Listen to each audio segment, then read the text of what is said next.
Hello, and welcome to the Still to Be Determined podcast, the podcast that follows up on topics from the YouTube channel Undecided with Matt Farrell. I'm not Matt Farrell, I'm Sean Farrell. I'm his older brother. I'm a writer, and I'll be asking the questions.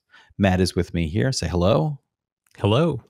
Matthew will be providing the answers as usual. Before we get into the episode, just wanted to remind everybody of the ways to support the podcast. There is, of course, listening, like you may be doing right now. There is watching on YouTube, which you may be doing right now. There's liking, there's subscribing, there's leaving comments, and there's recommending us to your friends. There's also the way to support us directly. That's at stilltbd.fm. There's a link on that page, and you can put some pennies in the jar, and we appreciate any kind of support that you're able to give. All of it really helps. Before we get into this episode, I wanted to jump on some of the comments from our last episode. That episode was one where we discussed solid state batteries. And first in the comments, as usual, friend of the podcast, friend of the channel, Roger Starkey.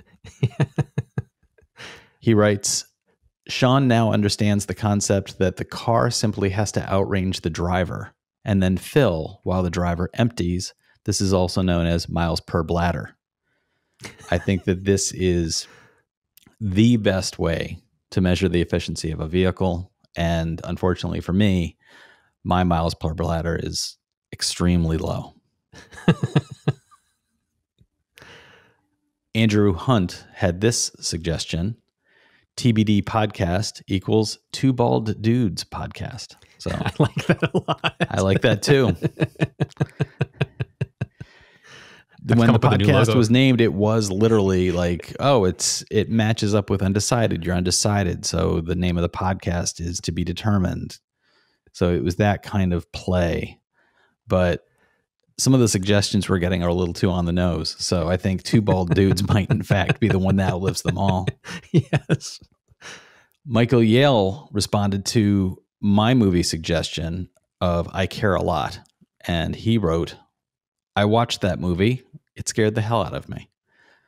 I get you, Michael. It is a scary movie, not because of the elements around potential mob violence, but just from the depiction of how somebody can manipulate the legal system to abuse somebody who's older. And it really did sort of pull back a curtain that was like, yikes, I don't want to know that those kinds of things can actually happen. And finally, from Sean Bradshaw, Sean wrote, the top thing on my things to witness before I die is fusion power delivery to consumers. It'd be neat to see people on Mars, but that's just neat exploration thing. It's not going to solve major problems in the world. I agree with Sean. That sounds like a great thing to see, and that it would have tremendous immediate impact on the lives of people all around us. So I would like to see that as well. Now into today's episode, where we're going to be discussing Matt's most recent episode on his channel. This episode was Can Electric Trucks Challenge Diesel? ? The future of heavy transport. Yep. This episode dropped on April 27th, 2021. And a lot of the surprising imagery around this was how many of the truck manufacturers have basically just said, let's make these futuristic vehicles look like the old vehicles. These look like trucks that could have rolled off an assembly line in 1970. Yes.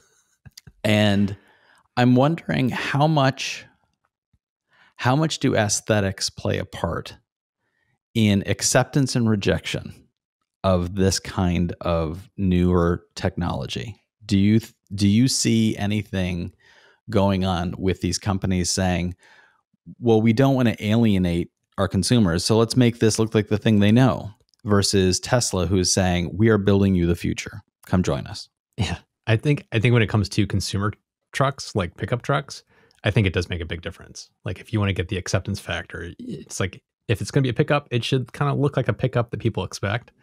So it's like when you see Rivian or the Ford F-150 electric truck, it's like, it's not a shock that, hey, that looks like a truck, where the Cybertruck looks like something that landed on Mars. But when it comes to semi-trucks, I don't think that's an issue. I don't think that companies would care one way or the other. It's like, if it's going to save them money in the long run and still allow them to deliver what they need to deliver, for less money. It's like they don't care. They're not going to care at Yeah. all. You mentioned that Pepsi is investing in some of these vehicles. I was wondering, do you know of any other companies, any other smaller companies that might be doing the same thing? Well, pretty much all of them, like UPS, FedEx, Pepsi. Did the U.S. Mail Service, wasn't that an announcement recently? Don't even bring them up. Have you seen that vehicle, Sean? No, I have not. Have you seen their new delivery vehicle? It looks like something that came out of a Bob the Builder children's show. It looks, you should look it up. I'm going to look it up right now. That vehicle shall never be spoken of. It looks like a joke. It is, it's got this weird kind of pinched long nose. And then it honestly looks like Mater or something from the Pixar movies. I don't know what they were thinking.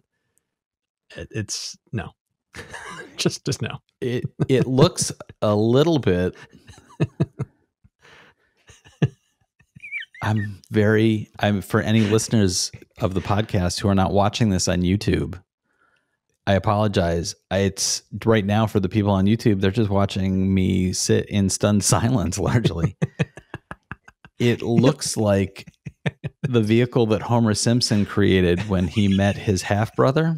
Yes. Well, people like to have hot dogs, so it should have a hot dog holder. This is very confusing. Yes. And falls right into, here's the hole it falls into. Somewhere there is probably a government regulation that says that vehicles have to be made in a certain way and in a certain place. And they are probably locked in by legislation that is forcing them to do that. And as a result, this is a government project. And as a result of that, this is the end result. There's actually a rule in some of the government policies that are coming through for electrification that it has to be an American company and they have to support unions. Yeah. So that right off the top, even though Tesla is an American company, they don't have unions. So that means that the US government can't buy Tesla vehicles. So it's like they're going to be going to places like GM and Ford or whoever the hell made that abomination. That's the mail truck.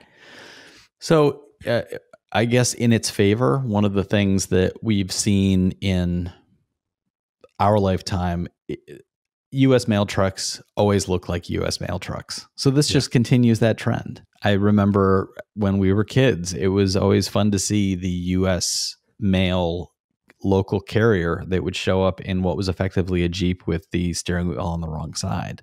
Mm-hmm. And it was always like, yeah, that's a mail truck. So hats off, U.S. mail. Hats off.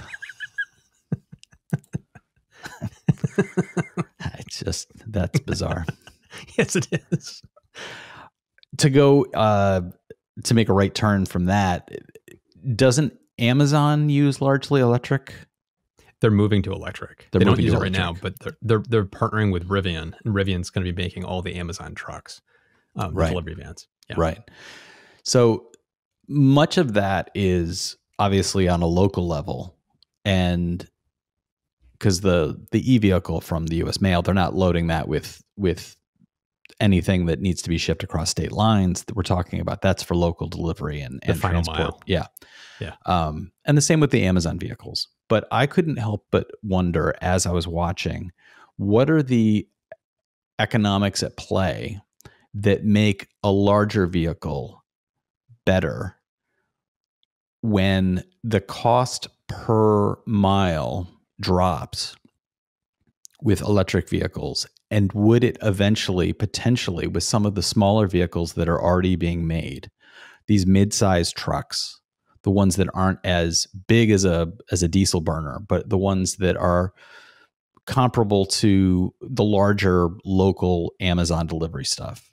Right. Is there a tipping point where a company would say, well, it would take us more vehicles to be able to haul the equivalent of one of the big rigs, but the overall cost per mile is so low using those vehicles, it's actually economically viable?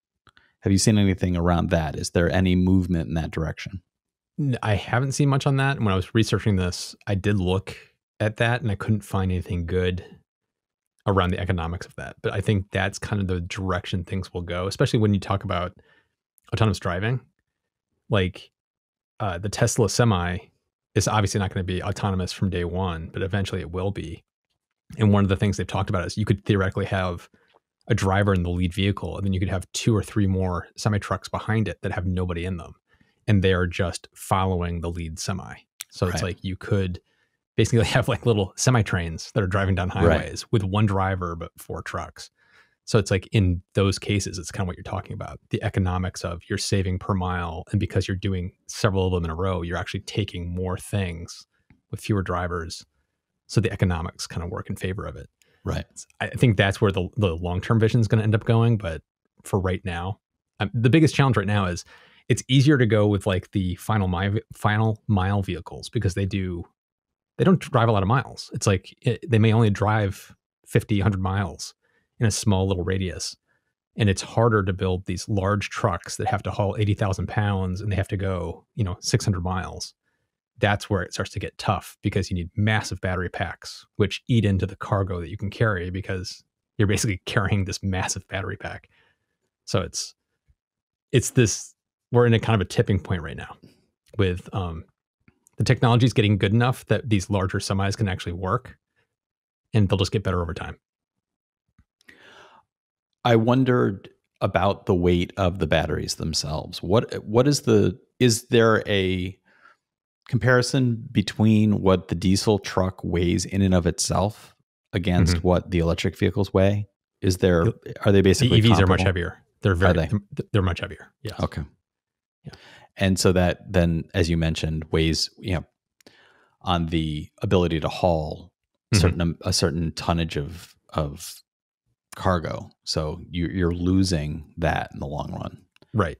You mentioned, the final mile delivery stuff. Some of the comments around this video touch on things like that. Mike Bork wrote, "Down here in New Zealand, a supermarket company has been running electric delivery trucks for about a year, working in cities, not between them." So again, that's the kind of thing that you're talking about. And Richard Haney wrote, "I think electric lorries, trucks, would work well in the UK. They don't have huge distances to go, and if charging takes about 90 minutes, they can charge while on lunch or when in the depot delivery point." Yep. The 90-minute charge time is a big one to wrap your head around. Yeah. And when you're talking about cars, this goes back to our conversation last week.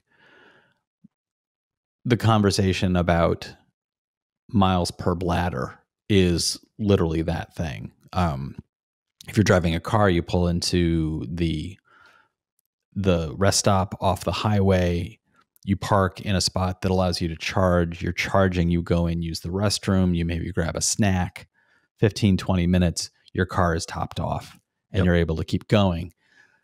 A 90-minute downtime is a lot of time for a truck that's on the road, and time is money for the truck drivers. And there are issues that we currently see in the news around truck driver safety and truck drivers needing to take a certain amount of rest per day, and drivers who push themselves past those limits, and the potential for accidents and the concerns around that. A 90-minute downtime is going to that's a huge culture shift, I think, for people who drive trucks for a living, because for them, that is potentially lost time that they won't be able to recoup. And that's not quite like us driving to grandma's house and stopping at the halfway point and going in and getting a bag of chips and a soda and using the restroom and going for a little walk with the dog and then getting back in the car and we're ready to go. Yeah, we're not losing money. We're not losing money. Yeah. So I guess one of the things that occurred to me is, does that culture shift begin to shift with, where do you think that shift needs to be embraced first? Does it need to be embraced in policies and legislation? Does it need to be embraced by the companies that are purchasing the trucks and willing to say, look, we understand this is going to be a different way of shipping? Or does this drive the technology to not have to have that 90-minute downtime? Does it I think it's force the manufacturers to say, yeah, 90 minutes is a long time. We understand that, but we're working on it. And 2 years from now, we're going to have a 45-minute downtime. And 5 years from now, we're going to have a 30-minute downtime. Where do you think that culture shift is rooted? I think it's mainly in the companies. I don't think it's anything other than the companies. Like, think about Pepsi. Like, let's say they have a manufacturing plant and they're trying to get it to distribution centers. So you have a Tesla Semi that only has to drive 250 miles. So it's well within its range. It's charging up while you're loading the truck. You drive the 250 miles straight without having to stop. You get to the depot. As you're unloading it, it's charging back up again, and it can reverse the trip again. So it's like, I think companies will find, the companies that will jump into this will find ways where that 90-minute charge time doesn't matter, because it'll be charging while the vehicle is already stopped anyway for something else. So instead of like you and I getting out of the car to grab a bite to eat while the car's charging up, they're going to do the same exact thing. So I don't think we'll see companies buying into electric trucks that have to drive 700 miles straight, because there's going to have to be a 90-minute charge time in the middle of that. They're not going to do that. So I think it's really just companies will jump into it when they find use cases where they can make the time and the economics work.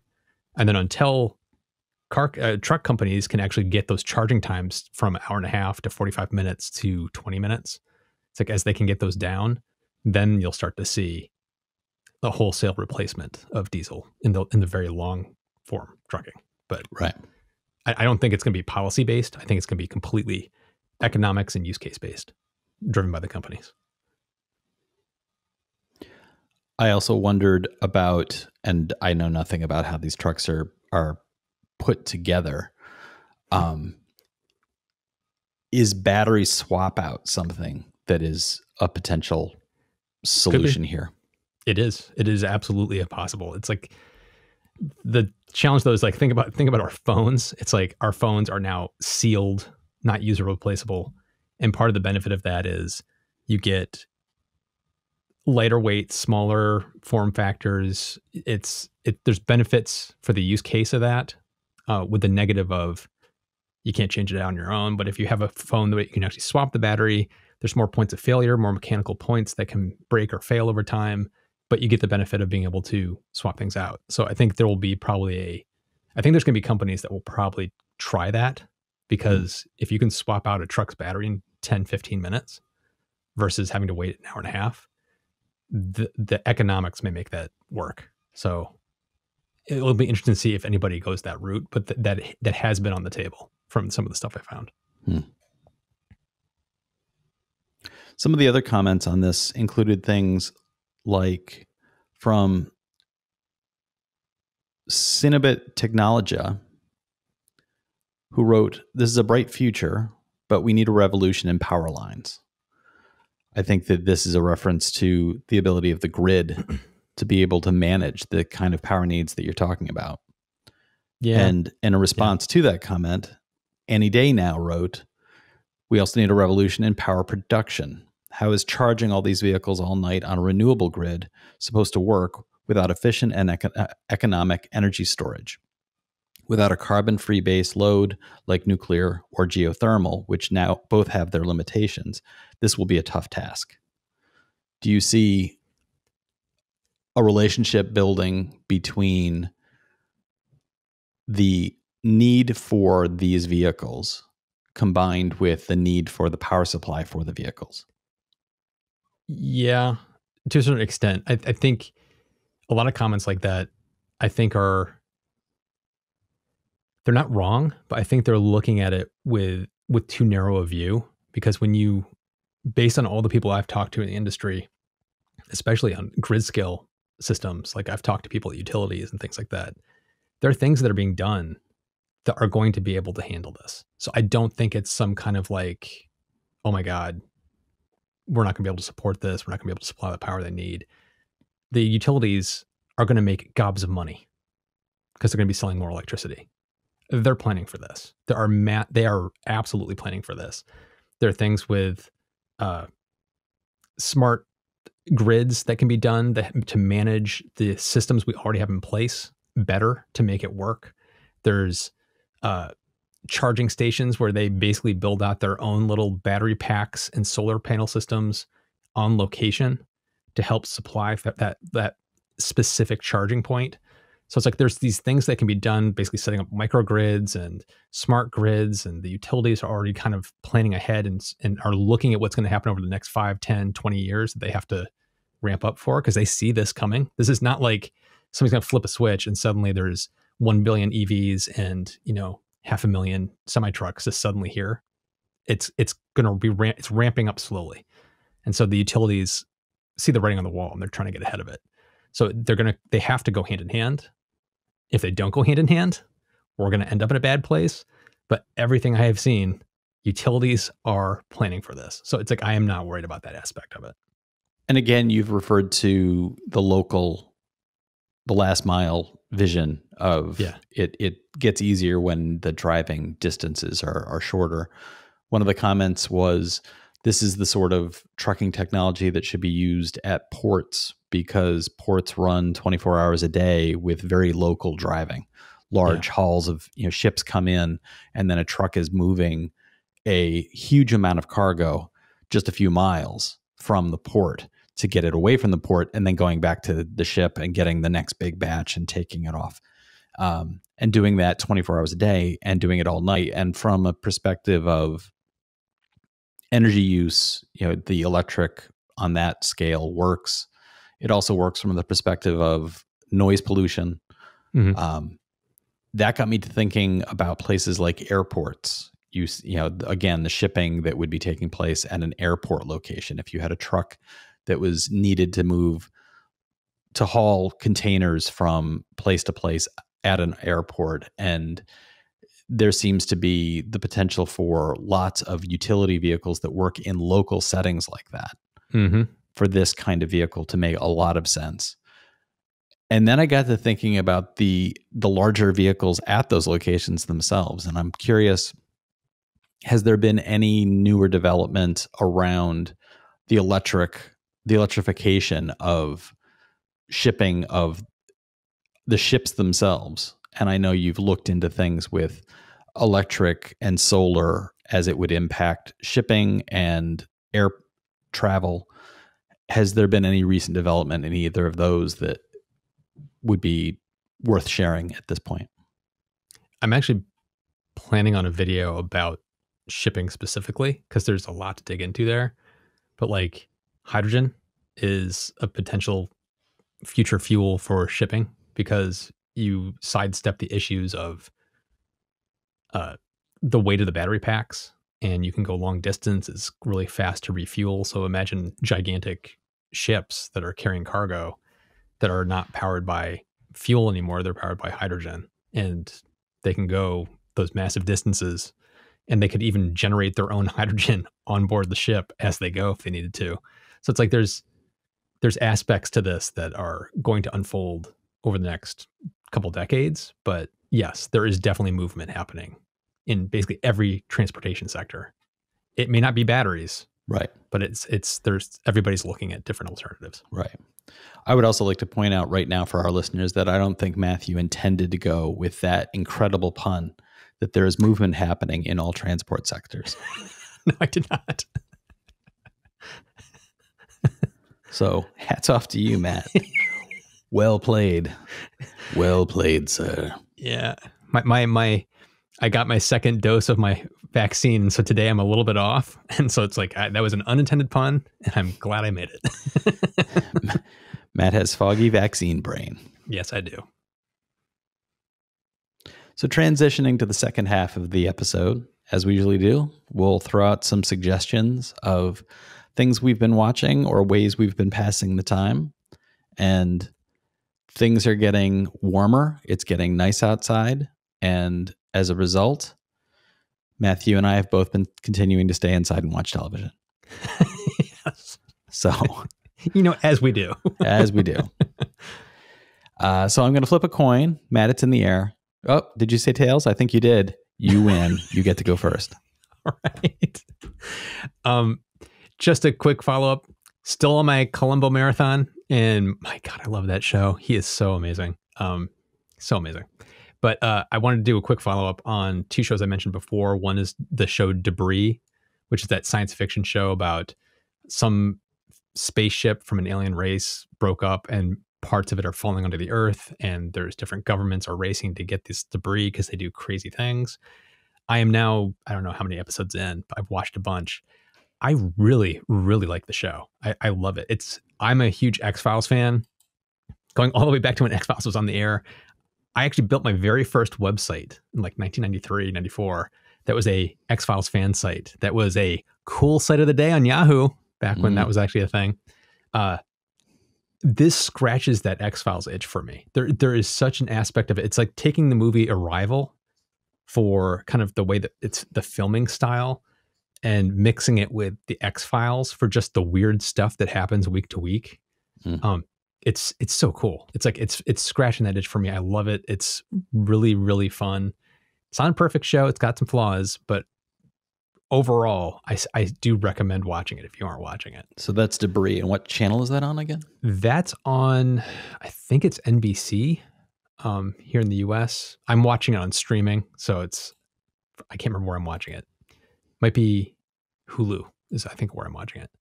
The other show, which is Shadow and Bone, which is on Netflix, which is based on the young adult novels. I'm more episodes into it. And my initial impression from the first episode, which was, wow, this is actually a really well-made show. It's just like Debris. It's like, yes, it's like I'm several episodes in and it is holding up. It's a lot of fun. The world building's really good. There is that, I don't like the soap opera aspect of these young adult novels where it gets a little like teenage angsty, like the love triangle stuff. It's like, I could do without that stuff, but it's not overly done where it's like Harry Potter. There's so much going on in the world that there's a lot to chew on and a lot of things that can pull you in. So I really do recommend Shadow and Bone. But the thing I want to bring up that I watched last week is Get Over Here, the Mortal Kombat movie. There was the Mortal Kombat movie that came out like 20 years ago or something like that. That was, oh man, that thing was a joke. And this one, with the modern take and the sensibility and the special effects we can do now, there really is there's nothing you can't do in films now. Whatever you can dream of, you can do, and you can make it look realistic. This movie, where the first one was like, I think it was PG or PG-13. So it was like, how do you make a movie about a game where people like ripping people's spines out in a finishing move and make it family friendly? That was the last one. This one doesn't pull any punches. It's wow. It is graphic. There's a few finishing move moments in the movie that are just like, whoa, I can't believe they did that. But it's they don't overdo it. They do it just enough. The part about the movie that is really irritating to me is it's about they're setting up the whole lore of it's Mortal Kombat. It's a competition between the other world and the Earth realm, and basically they're warring it out in this competition so that to save the Earth realm. Like if they lose X number of competitions in a row, the other worlds will earn the right from the gods to come and just take over the Earth realm. And so it's this competition that happens from the champions of the Earth realm and the champions of the other world coming together, and it's a big competition. So here's a movie that they talk about the competition the entire movie, and the competition never happens. They talk about the entire movie as of like, the competition's coming, and basically the bad guys are trying to cheat. They've won the last 9 of the last 10, and if they win one more, they earn the right from the gods to come take over the Earth. And so they're not going to put anything to chance. They're going to cheat, and they're going to go kill all the Earth people that are going to be in the competition to wipe them out, so they'll have no competition, and they can just win by fiat, and then can come rule the Earth realm. The first 2 acts of the movie are not great, but they're acceptable. They're acceptable. It's popcorn, just dumb entertainment. And then by the 3rd act, I started getting angry at how lazy the script writing was, how bad the storytelling was, how they just basically gave up on everything they set up in the first 2/3. It's infuriating because they had very well-known, actors that are like from Japanese films and Chinese films that are like, action stars in their own right.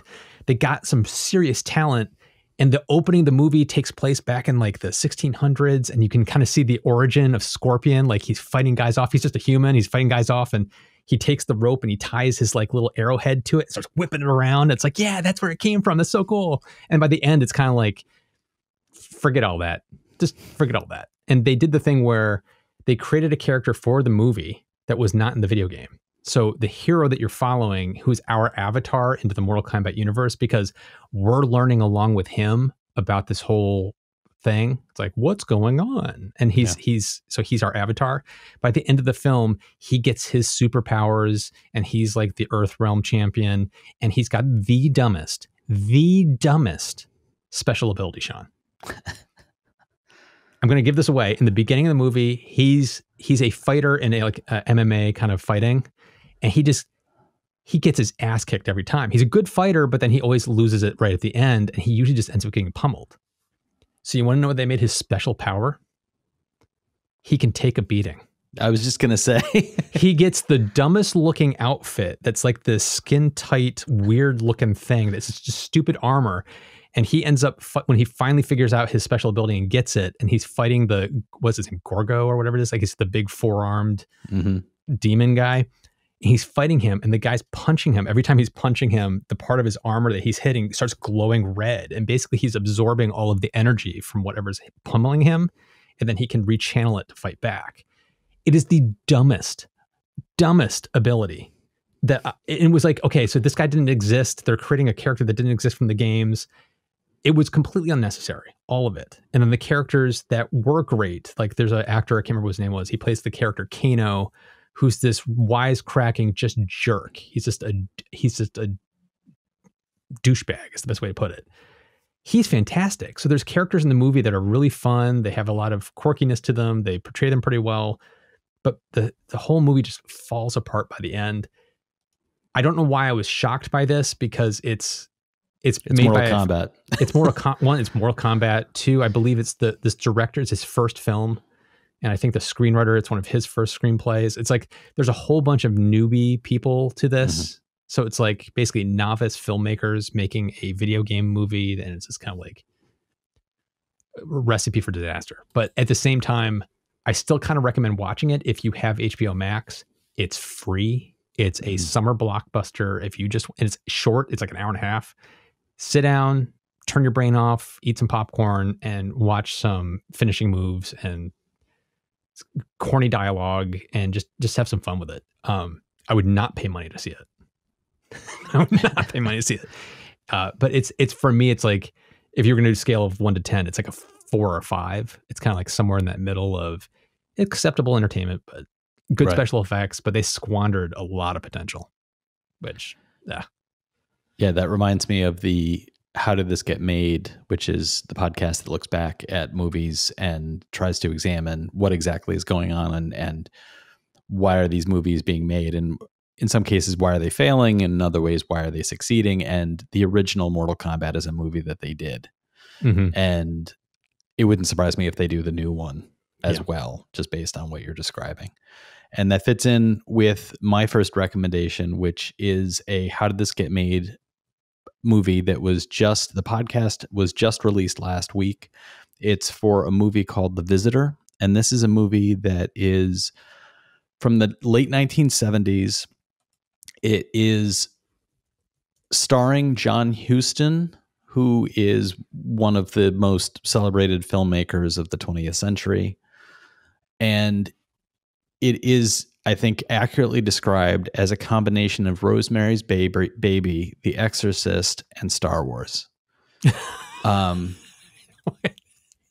It is Star Wars. It is a movie I had never heard of.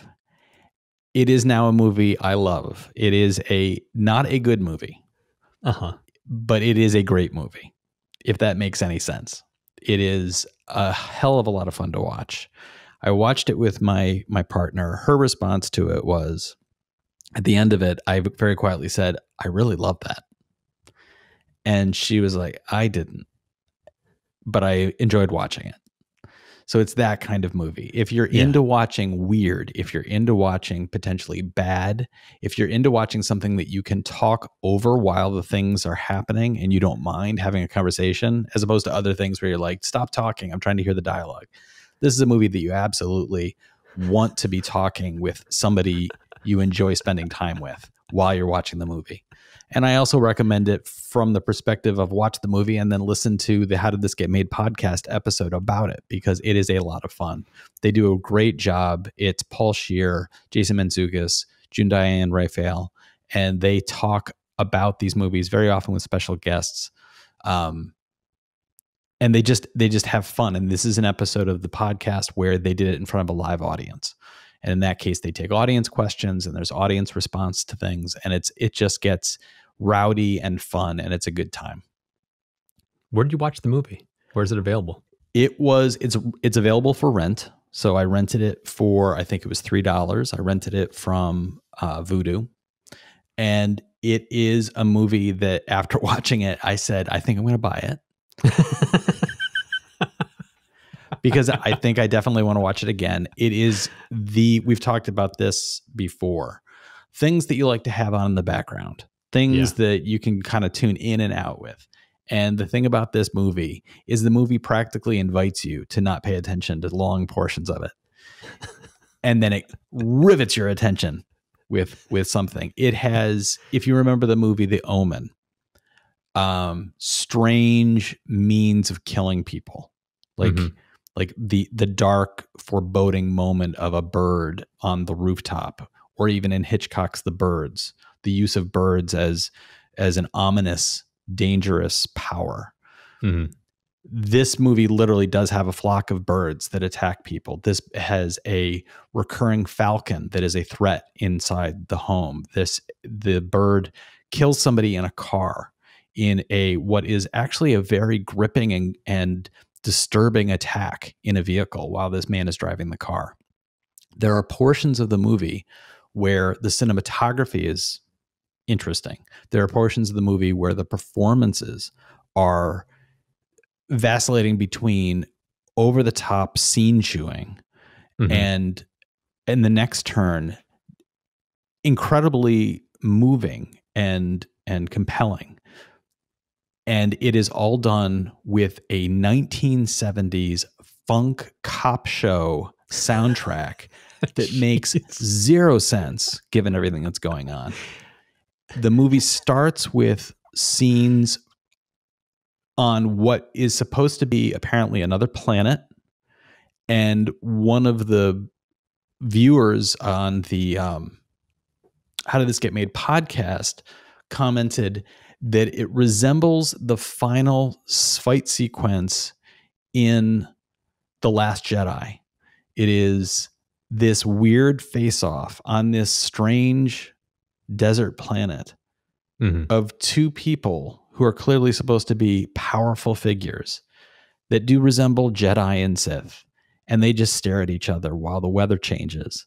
And then one of them turns into a little girl.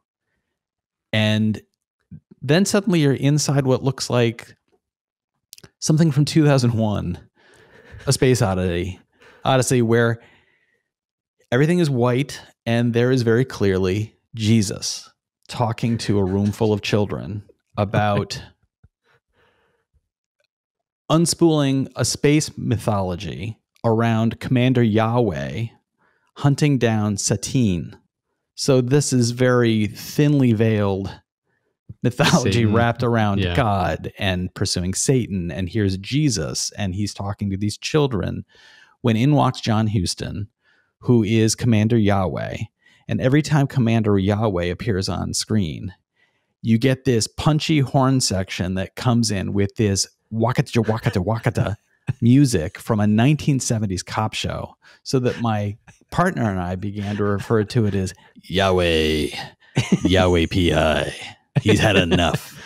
And Yahweh is played by John Huston, who at this time was a 70-year-old man who can barely walk.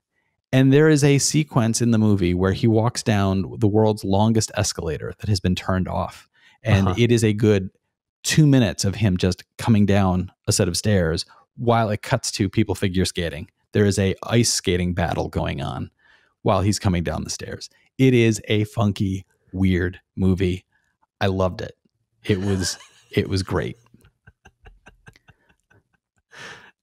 I have to watch this. I would also like to refer to, in the spirit of, with The Visitor, it definitely is not for me hate watching.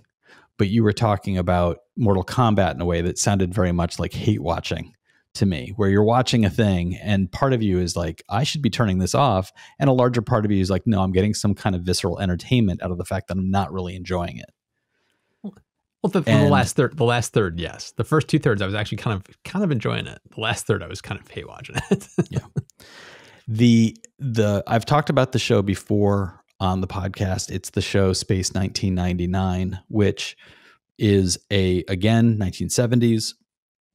It is a international production that was mainly, I believe it was Italian and British, and it was done in an attempt to capture the audiences that were tuning in on Star Trek and Star Wars. And it was a fairly well produced and acted series.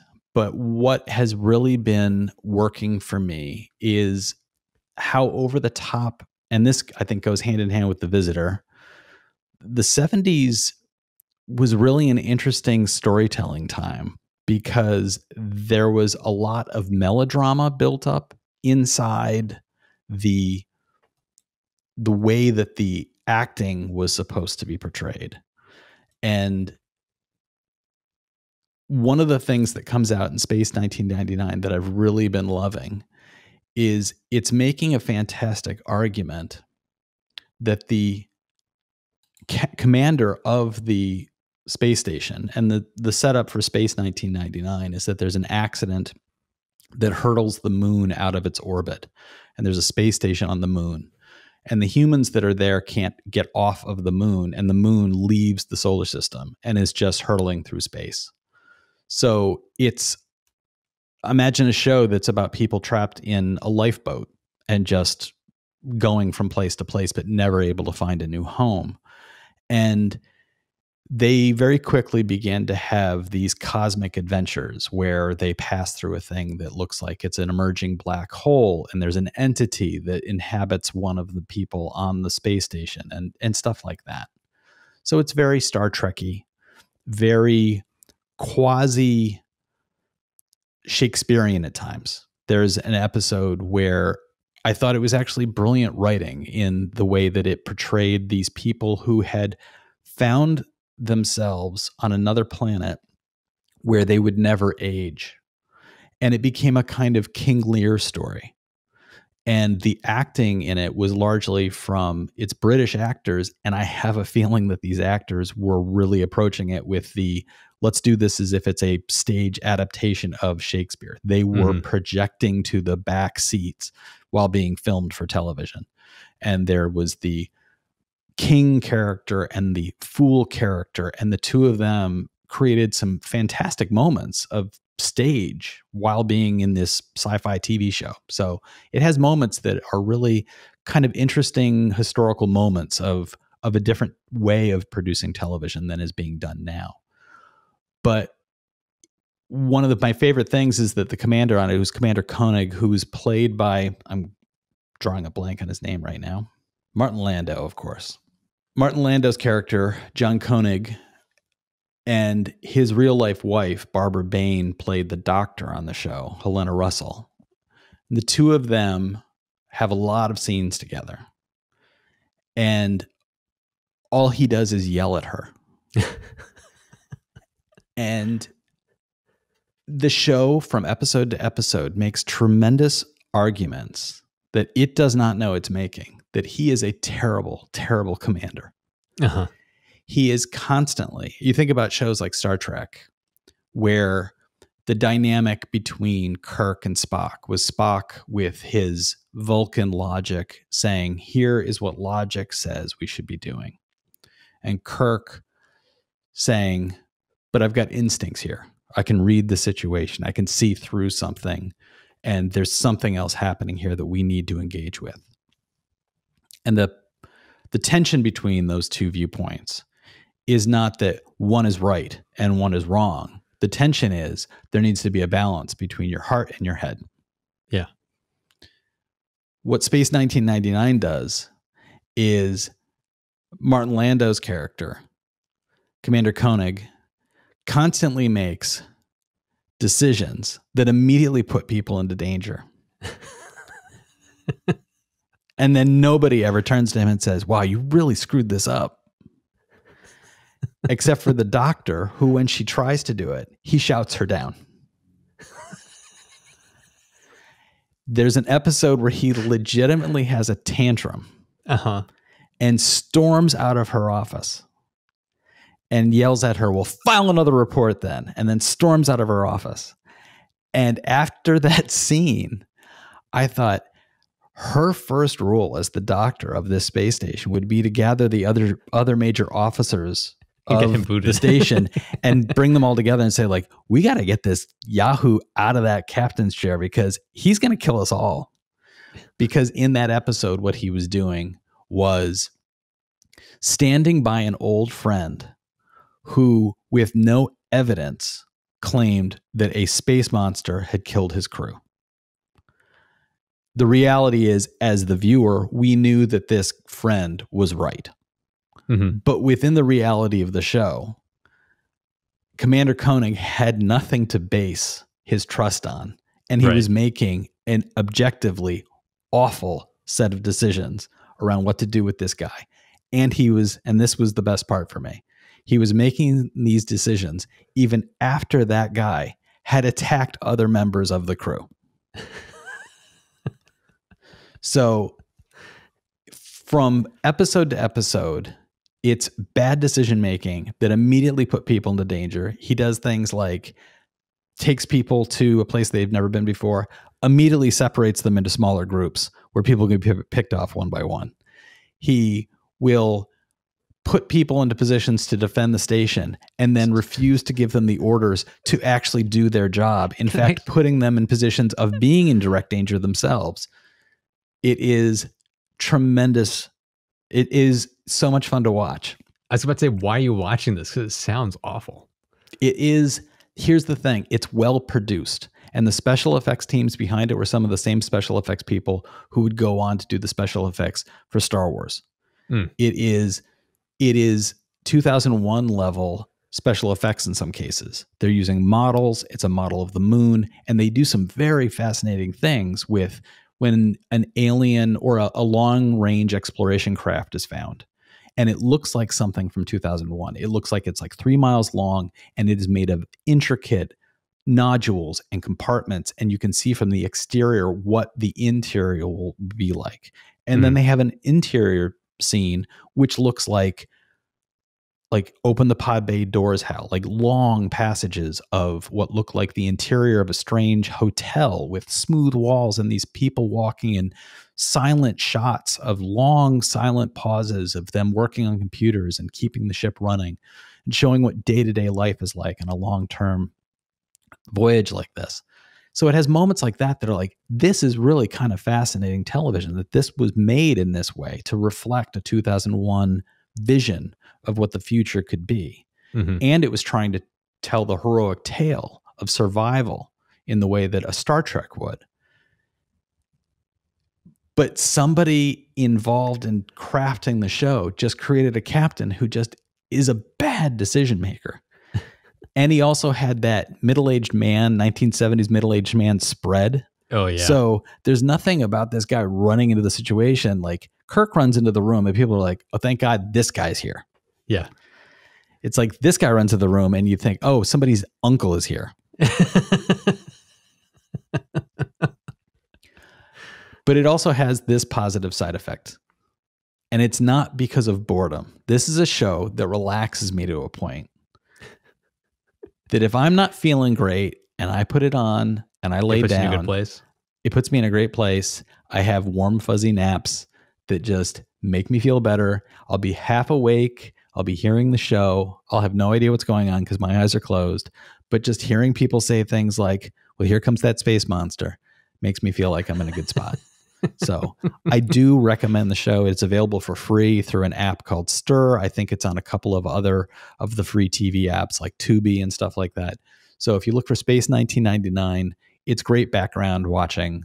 There's only 2 seasons, but it's the 1970s. So seasons were like 40 episodes long or something like that. So it feels like there's 1,000 episodes of it. It's probably 50 total, but it's a show that I enjoy watching, and it's got a lot of very strange moments, but people taking it very seriously. And I think that that's a big part of it, is that the people working on this really thought that they were doing something. They were taking an approach which was, let's treat this with respect. And I think that carries through. And I think that's what resonates with me, as opposed to something like Mortal Kombat. It sounds like if you get the sense that everybody involved is like, the third act really doesn't matter. That's not great. That's not great production of a film. So, yeah. So people should let us know. Have they seen any of these things? Have you hate watched anything? If you do hate watch, what are you hate watching? Let us know. I love a good hate watch. Yeah, me too. I'm also in the vein, I'm looking for something that would be in the vein of an Elementary style TV show. And Matt, maybe Debris might be that kind of show. Something that's a little bit quiet, a little bit serious, a little bit light, but something that is not loud, punchy, attention grabby, something that's good later night viewing. So if anybody has any suggestions in that vein, I would love to hear it. Please let us know what you think about that question or what you thought about this episode. You can find the contact information in the podcast description on YouTube. That would be directly below the video. Please do subscribe. Subscribe wherever it's most convenient for you. You've got your podcast providers and you've got YouTube. We have a way to directly support the podcast. You can visit stilltbd.fm. You'll see the support the podcast link there. You can put some coins in the jar. We appreciate it. Please also remember that you can support us just by watching or just by listening, subscribing, leaving a review, and sharing us with your friends. All of those are terrific ways to support the podcast. We really appreciate it. And of course, the podcast helps the channel. The channel helps Matthew. And then Matthew gets vaccine fog brain. Yes. Thanks so much for listening, everybody. We'll talk to you next time.